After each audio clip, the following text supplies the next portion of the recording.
তো বন্ধুরা, আশা করি তোমরা সবাই একদম বিন্দাস আছো, একদম ফাটাফাটি আছো। তো বন্ধুরা, আজকে আমাদের যে আলোচ্য বিষয় সেটি হচ্ছে তোমাদের ক্লাস 12-এর পল সায়েন্স মানে রাষ্ট্রবিজ্ঞানের সিলেবাসটা নিয়ে আলোচনা করব এবং নম্বর যে ডিস্ট্রিবিউশন হবে, নাম্বার যে সিস্টেমটা সেটা কীভাবে বিভাজন হবে সেটা নিয়ে আলোচনা করব। যেটা হচ্ছে যে কোনো একটা সাবজেক্টে মানে স্কোর করার মানে ভালো নাম্বার ওঠানোর একটা সব থেকে মানে প্রথম যে স্টেপ সেটা হচ্ছে সেই মানে ওই সাবজেক্টের সিলেবাসটা জানা, তাই না? ওই সাবজেক্টের মধ্যে নাম্বারটা কীভাবে ডিস্ট্রিবিউশন হবে, কোন চ্যাপ্টার থেকে কত নম্বর থাকবে, চ্যাপ্টার ওয়াইজ নম্বর ডিস্ট্রিবিউশন, হ্যাঁ, নম্বরটা কী মানে কোশ্চেনের প্যাটার্নটা কীরকম হবে, এটা সব থেকে জানাটা ইম্পর্টেন্ট, তাই না?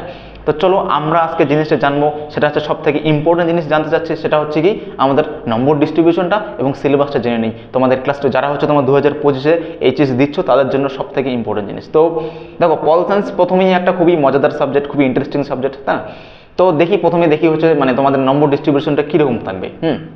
তোমাদের দেখো 100-এর মধ্যে পরীক্ষা না, 100-এর মধ্যে পরীক্ষা, এর মধ্যে তোমাদের যে লিখিত পরীক্ষা হবে 80 আর বাকি 20 নম্বর কি তোমাদের স্কুল থেকে যেটা প্রজেক্ট ওয়ার্ক হবে।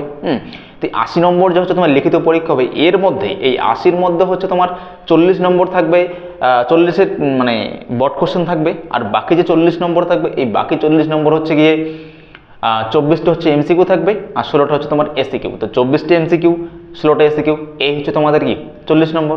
এবং 48 নম্বর তোমাদের বট কোশ্চেন মানে বড় প্রশ্ন থাকবে। এই একটা বট কোশ্চেন হচ্ছে 8 নম্বর করে, মোট 5টা প্রশ্নের অ্যান্সার দিতে হবে।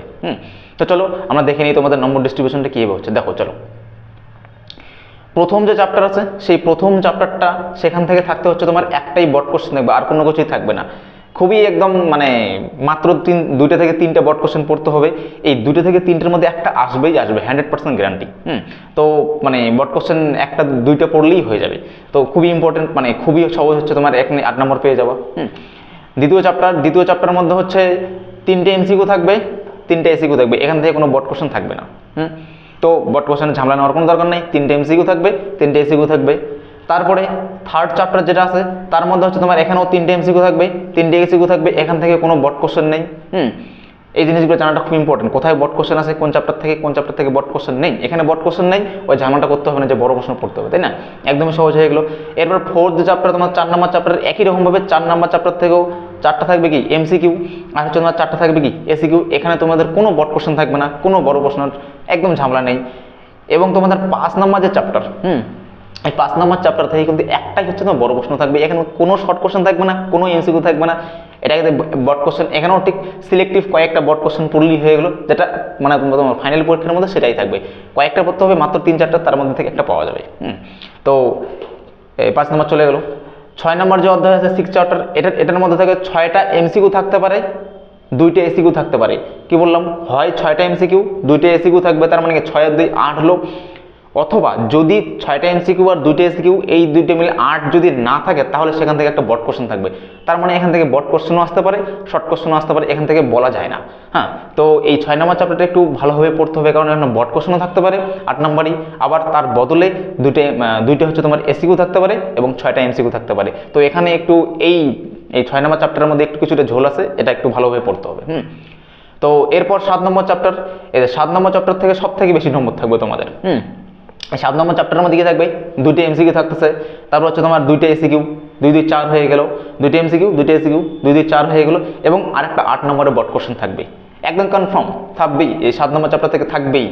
তো এখান থেকে আমরা কনফার্ম হয়ে গেলাম যে শর্ট কোশ্চেন থাকতেছে, বট কোশ্চেন থাকতেছে, সব থাকতেছে। তো এই 7 নম্বর চ্যাপ্টারটা একদম থ্রোলি আমাদের পড়তে হবে।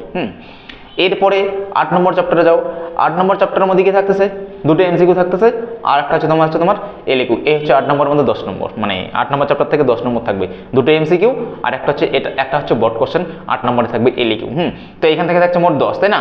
আর এখান থেকে থাকছে কিন্তু 7 নম্বর থেকে 12 ইম্পর্টেন্ট এই 2টে চ্যাপ্টার। 9 নম্বর চ্যাপ্টারের মধ্যে একই রকম ঘটনা ঘটবে এই 6 নম্বর চ্যাপ্টারের মধ্যে। কীরকম, 6টা এমসিকিউ এবং 2টে এসিকিউ। কি বললাম, 6টা এমসিকিউ এবং 2টে এমসিকিউ, এই 2টে মিলে 8 নম্বর আসতে পারে, অথবা একটা 8 নম্বরই বট কোশ্চেন আসতে পারে।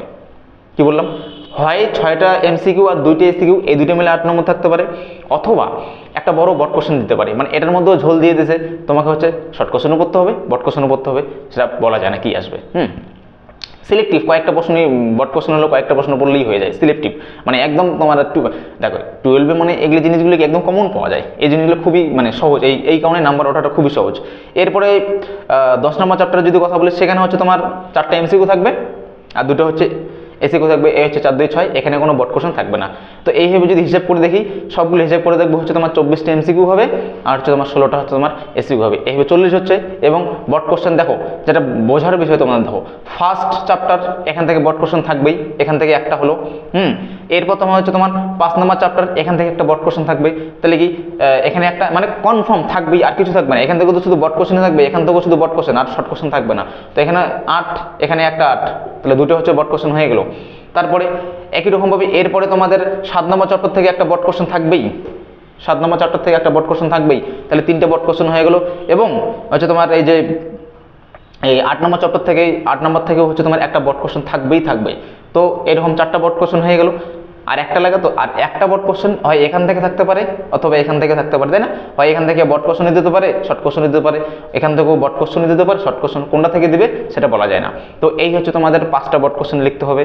তো আশা করি তোমরা বুঝতে পারছো, 5টা বট কোশ্চেন মানে একটাই 8 করে 5 40, এই হচ্ছে তোমাদের মোট বট কোশ্চেন 40, শর্ট কোশ্চেন হচ্ছে তোমার এমসিকিউ আর এসিকিউ মিলে 40 নম্বর। তো এই 40 40 80 হয়ে গেল। তো এই হচ্ছে তোমাদের মোট 80 নম্বরের পরীক্ষা। আশা করি তোমরা বুঝতে পারছো নম্বরটা কীভাবে ডিস্ট্রিবিউশন হলো। তাই পল সায়েন্সের মধ্যে ক্লাস 12-এর যে তোমাদের পল সায়েন্স আছে, খুব মজাদার পল সায়েন্স আছে। হ্যাঁ, ক্লাস 12-এর মধ্যে এখানে হচ্ছে তোমার মানে আন্তর্জাতিক যে সম্পর্ক, এক দেশ থেকে আরেক দেশের মধ্যে সম্পর্ক, আমাদের ইন্ডিয়ার সাথে অন্যান্য দেশের কীরকম সম্পর্ক। হ্যাঁ, মানে পল সায়েন্সের মধ্যে যদি কোনো সব থেকে ইন্টারেস্টিং পয়েন্ট, ইন্টারেস্টিং যদি চ্যাপ্টার থাকে, ইন্টারেস্টিং যদি জিনিস থাকে, সেটা হচ্ছে পররাষ্ট্রনীতি, যেটাকে বলে ইন্টারন্যাশনাল রিলেশনস, মানে এক দেশ থেকে আরেক দেশের মধ্যে সম্পর্ক। রাশিয়ার সাথে আমাদের কী সম্পর্ক, আমেরিকার সাথে আমাদের কী সম্পর্ক, আমরা কাদেরকে বেশি ভালোবাসি, চায়নাকে বেশি ভালোবাসি, আমরা রাশিয়াকে বেশি ভালোবাসবো, অবভিয়াসলি রাশিয়াকে বেশি ভালোবাসবো। এই ধরনের বিভিন্ন সম্পর্কগুলো আমরা পড়বো, কাদের সাথে সম্পর্ক আমরা ভালো খারাপ, এগুলো মানে ক্লাস 12-এর তোমাদের হচ্ছে তোমার পল সায়েন্সটা। ঠান্ডা লড়াই কিছুটা আছে, ঠান্ডা লড়াই পড়বে, যে রাজনীতি হয়েছিল এক দেশ থেকে আরেক দেশের মধ্যে কী লড়াইটা হয়েছিল, এই জিনিসগুলো জানবো। খুবই ইন্টারেস্টিং হতে চলেছে ক্লাস 12-এর পলিটিক্যাল সায়েন্স, তোমাদের রাষ্ট্রবিজ্ঞান। যদি তোমরা আমার সাথে থাকবো, তোমরা যদি আমার সাথে থাকো, তাহলে আশা করি তোমাদেরকেও ইন্টারেস্টিং লাগবে। তো আশা করি তোমরা বুঝতে পারছো নম্বর ডিস্ট্রিবিউশনটা কীভাবে হলো। তো thank you for watching this video.